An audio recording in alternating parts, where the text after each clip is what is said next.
Welcome to the NBA Coast to Coast podcast, brought to you by thelines.com. Coming to you from the West Coast, Josh Lander, joined by my guy Nate Weitzer on the East Coast. And we have a little 3-game slate on Tuesday night to choose from for these player props that we're bringing you. But we are pretty happy with the options that we have here. A couple of nice matchups for you guys. Make sure to like and subscribe to that page. Continue to follow along. We've also got a couple game videos up for you today on this little slate. Pretty fun games, though. Dallas and Denver. Cleveland is hosting LeBron's return back home. So a couple, like we said, really good games to choose from. Also want you to head to thelines.com. We've got some great articles and content up there. Nate puts all of these player props picks on thelines.com, where we also have our odds finder tool that you can use to make sure you're shopping those NBA player props and game lines to the best of your ability. Get the best juice back you can from these U.S. sports books. Nate, let's go ahead and jump into your first NBA player prop for tonight. Yeah, you said it. LeBron's back in Cleveland, and he loves to do it for the land. I mean, he'll certainly have some fans there tonight. It's on TV. Pretty much a standalone game here with Miami and Detroit. Nobody really cares about that one. In his last 3 trips to Cleveland since he left the Cavs, averaging 39 points per game, 11 rebounds, 8 assists. The assists have been down lately because the Lakers don't have that much shooting to spread around him, but a double-double is pretty likely here, and a triple-double is plus 1,500 for a guy with 100 triple-doubles in his career. I don't hate sprinkling on that, but 40.5 PRA is the number I would attack here. I mean, I think LeBron also, it's like 34.5 points in rebounds. The rebounding is going to be there because Cleveland's offense is stuck in the mud right now. It's probably going to struggle down the stretch. If Jared Allen plays, AD is going to be tangling with him. LeBron is going to come in and clean the glass. I believe it's just 7.5 rebounds standalone, but I mean, I do think he's going to score. I think he's going to be shooting threes. You look on the road this season, he's averaging 28 points per game, hitting 3 threes at 37%. His usage rate is 6 points higher on the road, 35%, because the Lakers don't have perimeter scorers, really. And he understands that he has to kind of spread the floor, draw enough respect away from AD. With that perimeter shot, he's really warmed up since coming back from that abdomen injury and averaging 30 a game, 8 rebounds, only 6 assists, like I said, but that's still good for 44 PRA. And for him to, you expect him to suddenly fall below that average at Cleveland on a national TV game? I don't think so. Not betting against LeBron James.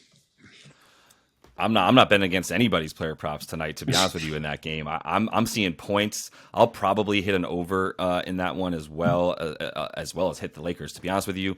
You could take AD in this situation. I wouldn't tell you not to. 27.5 points for him is high.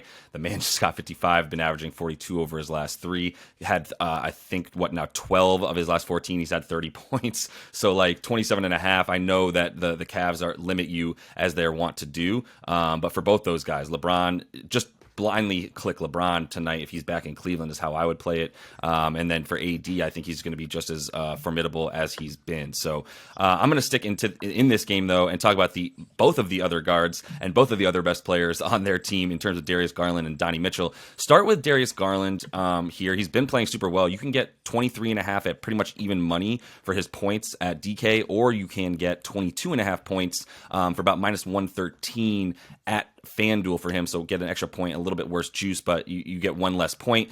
2.5 3-pointers made is even money over that for him tonight. I mean, look, the Lakers aren't playing defense just because they're winning right now. They're playing offense. And both of these guys, between Darius and Donnie, could be primed for a big game. I think the thought process for Darius Garland being the guy to choose tonight is, one, his prop is much lower, 22.5 versus the 27.5 that Donnie has on FanDuel. And if Donnie's been so insanely good against this team on the Jazz, especially his last 3, where he just brings it every time he's playing them, 33 points a game, 5 assists, shooting 54% from the field and 38% from 3 with a 33.5% usage rate. So if the Lakers want to focus on him and shut him down, try to shut him down, probably a pretty good idea. Of course, you do have Darius Garland on the other side. The point is, Darius Garland's not going to get double teamed. If anybody is, it's Donnie Mitchell. So that's where the thought process is that you take Darius, especially when he's at home, where he's way, way better. That's another issue here issue when he's on the road.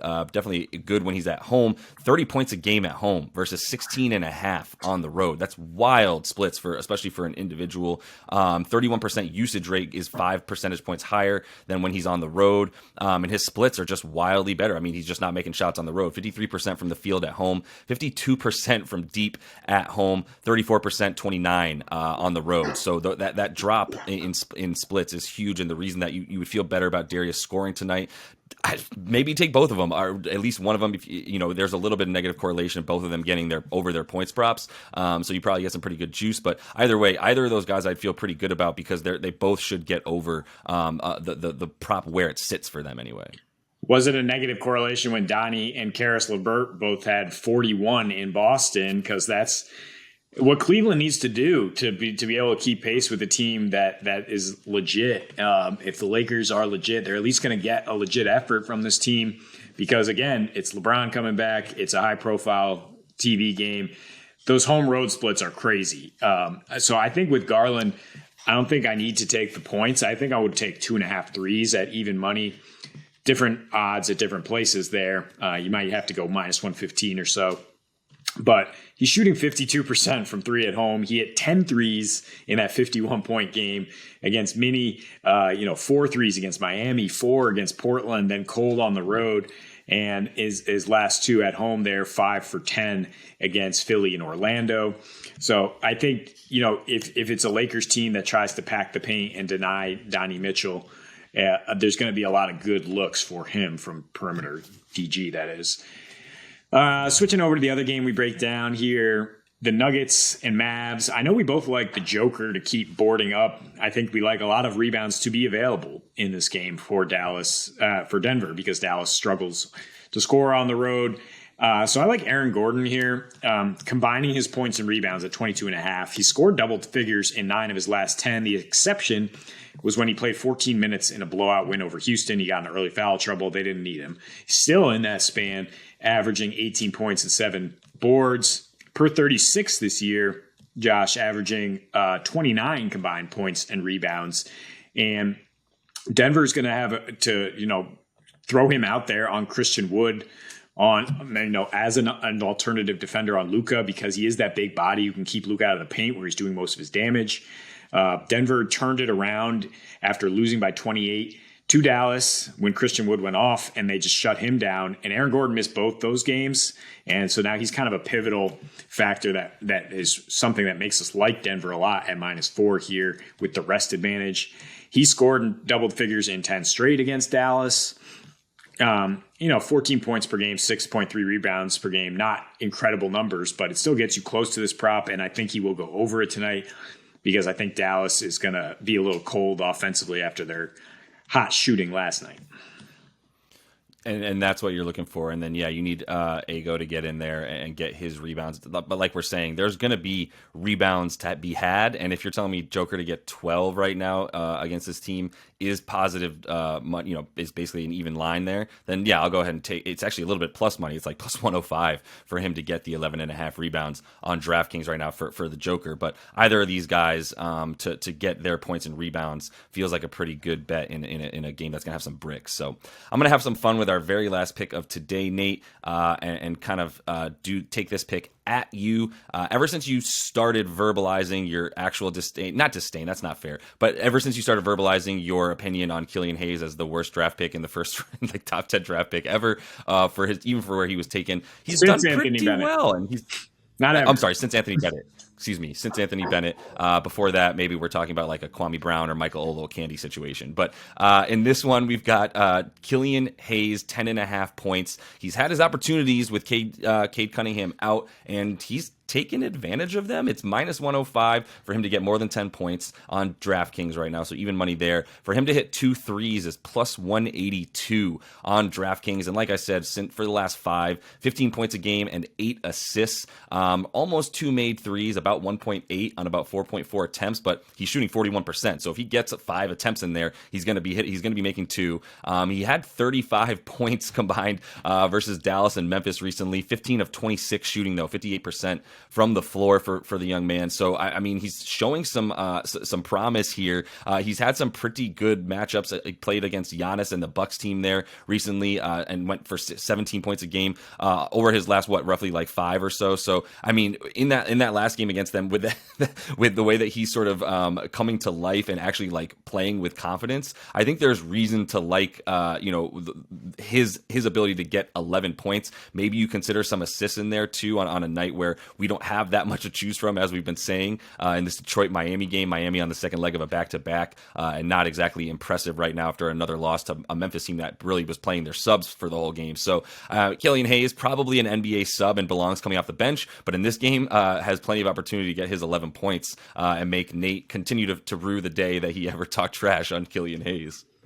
Look, it's fine. I mean, Ben Simmons, we were all over his over at 10.5 points, and I'm not going to suddenly say like he's a great player again.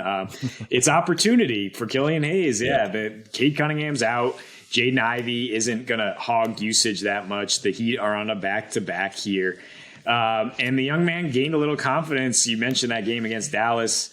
He hit 2 clutch threes there to force overtime, and the Pistons go on and win it. He was a +9. I'm not going to dig too deep, but that was the last time he's been a plus in the plus-minus department for in recent memory. And again, we're just talking about how bad of a decision it was for the Pistons and several other teams to not draft Tyrese Halliburton with that pick and go with this guy who was just a complete unknown, maybe hoping he'd be the next Luka because he was playing pretty well in Europe in some bad league. But any case, yeah, I mean, plus 180 for a couple threes against Miami, which their give a shit factor fluctuates wildly. I like the juice there, and I do think he gets double-digit points here. Yeah, I think that's fair. And like you said, it's about opportunity. And Killian Hayes will not be someone that you probably hear too often in player props, especially once Cade Cunningham comes back and we start talking about him a little bit more. So that is all the time we have for you in this one. Make sure to like and subscribe to that page. Continue to follow along. Coming back to you each and every weekday of this regular season with our game videos and our player props. So until we see you next, happy betting.